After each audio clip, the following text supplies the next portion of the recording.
वंदे मातरम बच्चों। बच्चों, आपने अकबर और बीरबल का नाम तो सुना होगा, सुना है ना? यस, अकबर और बीरबल, उनकी बहुत सारी कहानियां प्रसिद्ध है और हमने सुनी भी है। तो मुझे ये बताओ कि ये जो अकबर थे वो कौन थे? बादशाह थे, राजा थे। और बीरबल कौन था? उसका मंत्री। तो मुझे ये बताओ कि ये जो बादशाह अकबर और मंत्री बीरबल, उन दोनों में से सबसे ज्यादा बुद्धिमान कौन था? कौन था सबसे ज्यादा बुद्धिमान? बीरबल। कौन था? बीरबल। बीरबल सबसे ज्यादा बुद्धिमान और चतुर था। तो बच्चों, आज हम ऐसा ही एक पाठ 2, जैसा सवाल वैसा जवाब पढ़ेंगे। ये जो पाठ है उसमें भी बादशाह अकबर और मंत्री बीरबल के बारे में बताया गया है। तो चलो बच्चों, अभी हम पाठ की शुरुआत करते हैं। पाठ 2, जैसा सवाल वैसा जवाब। बादशाह अकबर अपने मंत्री बीरबल को बहुत पसंद करता था। बीरबल की बुद्धि के आगे बड़े बड़ों की भी कुछ नहीं चल पाती थी। इसी कारण कुछ दरबारी बीरबल से जलते थे। वे बीरबल को मुसीबत में फंसाने के तरीके सोचते रहते थे। तो बच्चों सुनो, बादशाह अकबर जो थे वो अपने मंत्री बीरबल को बहुत पसंद करते थे और बीरबल की बुद्धि के आगे बड़े बड़ों की कुछ नहीं चल पाती थी। यानी कि बीरबल बहुत ही बुद्धिमान था और इसी कारण कुछ दरबारी बीरबल से जलते थे। जलन यानी ईर्ष्या। जलन यानी ईर्ष्या। क्यों जलते थे? क्योंकि बीरबल बहुत ही बुद्धिमान था और इसी कारण ये दरबारी बीरबल को मुसीबत में फंसाने के तरीके सोचते रहते थे। मुसीबत यानी परेशानी। तो बच्चों, बादशाह अकबर जो थे उसके मंत्री का नाम क्या था? बीरबल। उसके मंत्री का नाम क्या था? बीरबल। और ये बादशाह अकबर सबसे अधिक पसंद भी किसे करता था? अपने मंत्री बीरबल को। किसे पसंद करता था? अपने मंत्री बीरबल को, क्योंकि बीरबल बहुत ही बुद्धिमान था। अकबर के एक खास दरबारी ख्वाजा शरा को अपनी विद्या और बुद्धि पर बहुत अभिमान था। बीरबल को तो वे अपने सामने निरा बालक और मूर्ख समझते थे, लेकिन अपने ही मानने से तो कुछ होता नहीं। दरबार में बीरबल की ही तूती बोलती और ख्वाजा साहब की बात ऐसी लगती थी जैसे नक्कार खाने में तूती की आवाज। ख्वाजा साहब की चलती तो वे बीरबल को हिंदुस्तान से निकलवा देते, लेकिन निकलवाते कैसे? बच्चों, यहाँ पे अकबर के खास दरबारी का नाम क्या था? ख्वाजा शरा। क्या नाम था? ख्वाजा शरा। ये जो ख्वाजा शरा थे उसे अपनी विद्या और बुद्धि पर बहुत अभिमान था। इसीलिए वो बीरबल को क्या समझता था? नीरा बालक और मूर्ख।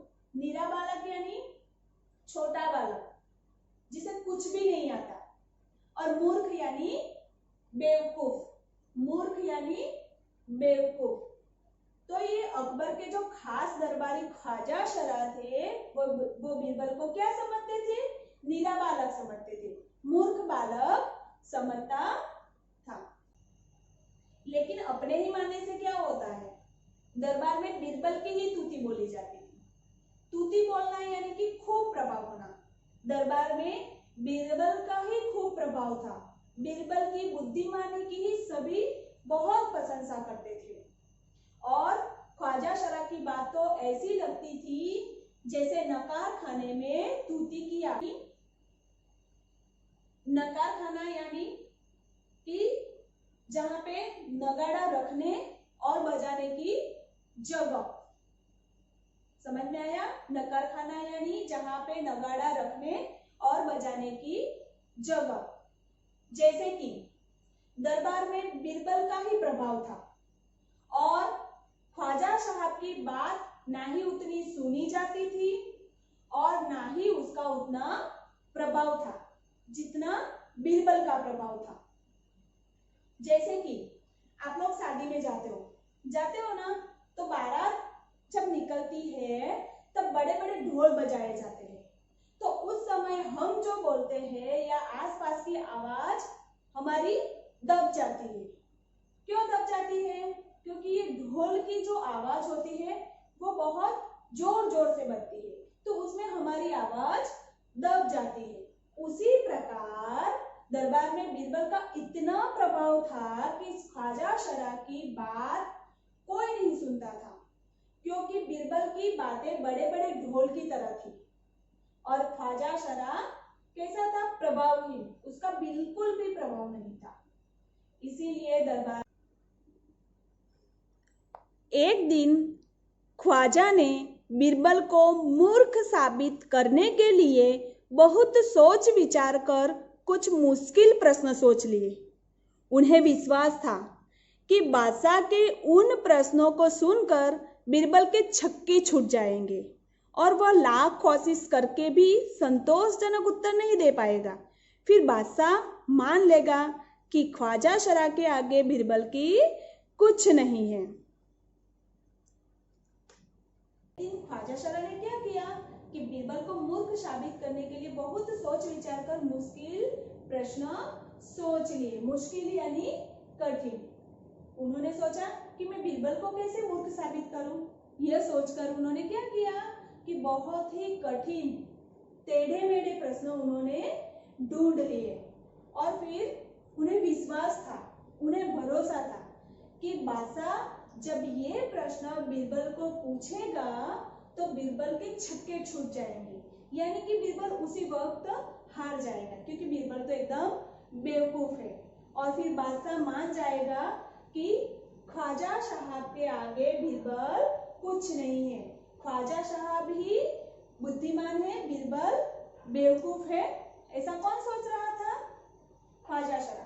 ख्वाजा शरा क्या सोच रहा था कि फिर बादशाह अकबर भी मान जाएंगे कि ख्वाजा शरा ही बुद्धिमान है और बीरबल बेवकूफ है। ख्वाजा साहब अचकन पगड़ी पहनकर दाढ़ी शैलाते हुए अकबर के पास पहुंचे और सिर झुकाकर बोले, बीरबल बड़ा बुद्धिमान बनता है, आप भी उसकी लंबी चौड़ी बातों के धोखे में आ जाते हैं। मैं चाहता हूं कि आप मेरे 3 सवालों के जवाब पूछकर उसके दिमाग की गहराई नाप ले। उस नकली अकल बहादुरी की कलई खुल जाएगी। तो ख्वाजा साहब ने क्या किया कि बढ़िया सी अचकन और पगड़ी पहनी, अचकन यानी शेरवानी, और फिर वो उसने क्या किया कि दाढ़ी को सही किया और फिर राजा अकबर के पास पहुंचे। और राजा अकबर के पास जाकर वो बोले कि बीरबल खुद को बहुत बुद्धिमान समझता है, तो वह अपनी बुद्धिमानी को प्रूव करे, साबित करे। और मैं आपको 3 सवाल बता रहा हूँ राजा जी, कि आप ये 3 सवाल बीरबल से पूछ लीजिए और देख लीजिए कि उनका दिमाग कितना तेज है और पता लगा लीजिए कि वाकई में बीरबल बुद्धिमान है कि नहीं, बीरबल होशियार है कि नहीं। ऐसा ख्वाजा साहब ने किससे कहा? अकबर से कहा। किससे कहा? अकबर से कहा। और फिर नकली अकल बहादुरी, उसका मतलब है कि ख्वाजा साहब यह कहना चाहता है कि वो सिर्फ नाटक करता है कि वह बड़ा होशियार है। क्या है? वह बड़ा होशियार है। ख्वाजा साहब ने क्या कहा कि बीरबल सिर्फ नाटक कर रहा है कि वो बड़ा होशियार है, लेकिन कोई होशियार नहीं है, वो बुद्धिमान नहीं है। यानी कि इन 3 प्रश्नों से उनकी कलई खुल जाएगी। कलई यानी पोल, कलई यानी पोल, रहस्य। ख्वाजा साहब ने क्या कहा कि राजा जी मैं आपको 3 सवाल देता हूँ, ये 3 सवाल आप बीरबल से पूछिए ताकि पता चल जाएगा कि सही में ये बुद्धिमान है कि नहीं, होशियार है कि नहीं। और होगा कि बीरबल की कलई खुल जाएगी, यानी बीरबल जो नाटक कर रहा है वो रहस्य खुल जाएगा। इससे पता चल जाएगा कि बीरबल सही में बुद्धिमान नहीं है, ऐसा ख्वाजा साहब कहना चाहता है। ख्वाजा के अनुरोध करने पर अकबर ने बीरबल को बुलाया और उनसे कहा, बीरबल, परम ज्ञानी ख्वाजा साहब तुमसे 3 प्रश्न पूछना चाहते हैं, क्या तुम उनके उत्तर दे सकोगे? बीरबल बोले, जहांपनाह, जरूर दूंगा, खुशी से पूछे। ख्वाजा साहब ने अपने 3 सवाल लिखकर बादशाह को दे दिए। अब राजा ने बीरबल को बुलाया और उनसे कहा कि ख्वाजा साहब आपसे कुछ प्रश्न पूछना चाहते हैं, क्या तुम उसके उत्तर दोगे? तो बीरबल ने कहा कि जहांपनाह, जरूर दूंगा, उसके प्रश्नों के उत्तर मैं अवश्य दूंगा और खुशी से पूछे। फिर ख्वाजा साहब ने क्या किया कि अपने 3 सवाल लिखकर अकबर को दे दिए। क्या किया ख्वाजा साहब ने? अपने 3 सवाल लिख लिया और वो तीनों सवाल किसको दिए? बादशाह अकबर को दे दिया। जो आगे देखो, अकबर ने बीरबल से ख्वाजा का पहला प्रश्न पूछा, संसार का केंद्र कहाँ है? बीरबल ने तुरंत जमीन पर अपनी छड़ी गाड़कर उत्तर दिया, यही स्थान चारों ओर से दुनिया के बीचों बीच पड़ता है। यदि ख्वाजा साहब को विश्वास न हो तो वे फीते से सारी दुनिया को नापकर दिखा दे कि मेरी बात गलत है। तो अकबर ने बीरबल से ख्वाजा का पहला प्रश्न पूछा कि संसार का केंद्र कहाँ है। तो बच्चों, केंद्र का मतलब होता है कि कोई भी चीज बीच में होती है। क्या होता है? कि कोई भी चीज बीच में होती है। बीरबल ने क्या किया? अपनी छड़ी उठाई और जमीन पर रखकर बोले कि यही स्थान चारों ओर से दुनिया के बीचों बीच पड़ता है। अगर ख्वाजा साहब को विश्वास ना हो तो वो सारी दुनिया को फीते से नाप कर देख ले। क्या कहा बीरबल ने? कि अगर ख्वाजा साहब को मेरी बात पर विश्वास नहीं है तो वो सारी दुनिया को किससे नापे? फीते से। फीत यानी मेजरमेंट। बच्चों, आप टेलर के पास तो गए हो ना, तो वहां पे फोल्ड किया हुआ रिबन जैसा होता है ना, उसके पास फोल्ड, ऐसे फोल्ड किया हुआ रिबन जैसा होता है, उसे मेजरमेंट कहते हैं। उसे क्या होता है वो मेजरमेंट से? कि जिससे कपड़े की साइज नापी जाती है। तो यहाँ बीरबल ने क्या कहा? अगर ख्वाजा साहब को मेरी बात गलत लगती है तो वो फीते से सारी दुनिया नापकर देखे, ऐसा बीरबल ने कहा। अकबर ने दूसरा प्रश्न किया, आकाश में कितने तारे हैं?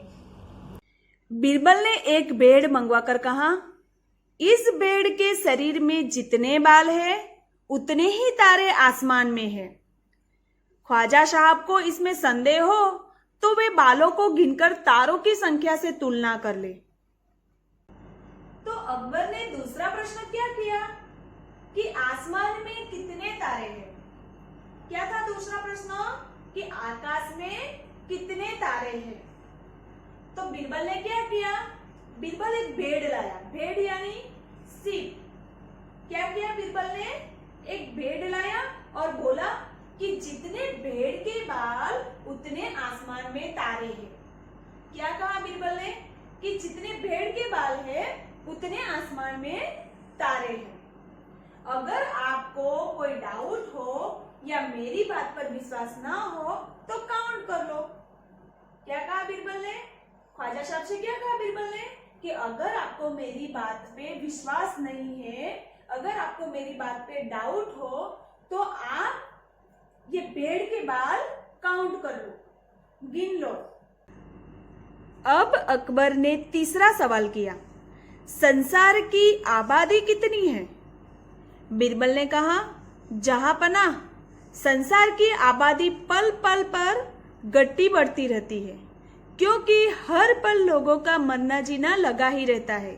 इसीलिए यदि सभी लोगों को एक जगह इकट्ठा किया जाए तभी उसको गिनकर ठीक ठीक संख्या बताई जा सकती है। अब अकबर ने बीरबल से तीसरा सवाल किया कि संसार की आबादी कितनी है। आबादी यानी जनसंख्या, यानी संसार में कितने लोग रहते हैं। तो बीरबल ने कहा कि जहां पर ना दुनिया में लोग मरते रहते हैं और पैदा होते रहते हैं, यानी जन्म मृत्यु का चक्र चलता ही रहता है। अगर पूरी दुनिया के लोगों को एक जगह इकट्ठा किया जाए और गिना जाए तो ही सही संख्या बताई जा सकती है। बीरबल ने क्या कहा कि अगर दुनिया के लोगों को एक जगह इकट्ठा किया जाए, कहां पे? एक जगह पे, सारी दुनिया के लोगों को एक जगह पे इकट्ठा किया जाए और फिर उसे गिना जाए तो ही संख्या बताई जा सकती है। क्यों? क्योंकि रोज लोग मरते रहते हैं और पैदा होते रहते हैं, यानी कि जन्म भी होता रहता है और दूसरी तरफ मरते भी रहते हैं। बादशाह तो बीरबल के उत्तरों से संतुष्ट हो गया, लेकिन ख्वाजा साहब नाक बोह सिकोड़ कर बोले, ऐसे गोलमोल जवाबों से काम नहीं चलेगा जनाब। बीरबल बोले, ऐसे सवालों के ऐसे ही जवाब होते हैं। पहले मेरे जवाबों को गलत साबित कीजिए, तब आगे बढ़िए। ख्वाजा साहब से फिर कुछ बोलते नहीं बना। तो यहाँ अकबर ने ख्वाजा के कौन से 3 सवाल बीरबल से पूछे। पहला है, संसार का केंद्र कहाँ है। दूसरा है, आकाश में कितने तारे हैं। और तीसरा है, संसार की आबादी कितनी है।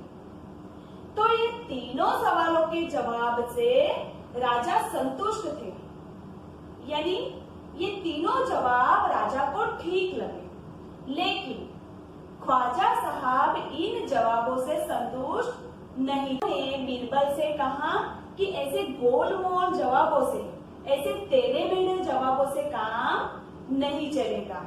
यहाँ बीरबल ने क्या कहा कि ऐसे सवालों के ऐसे ही जवाब होते हैं। क्या कहा बीरबल ने ख्वाजा साहब से कि ऐसे सवालों के ऐसे ही जवाब होते हैं, और पहले आप मेरे जवाबों को गलत सिद्ध कीजिए। क्या कहा बीरबल ने कि पहले आप मेरे जवाबों को गलत साबित कीजिए और फिर आगे बढ़िए। और फिर ख्वाजा साहब कुछ भी नहीं बोल पाया। तो बच्चों, यहाँ पे जो 3 पात्र है, बादशाह अकबर, मंत्री बीरबल और दरबारी ख्वाजा शरा, तो इन तीनों पात्र में से सबसे बुद्धिमान कौन है? बीरबल। सबसे ज्यादा बुद्धिमान कौन है? बीरबल। सबसे अधिक बुद्धिमान बीरबल है। तो बच्चों, हमें भी बीरबल की तरह ही बुद्धिमान बनना चाहिए। धन्यवाद।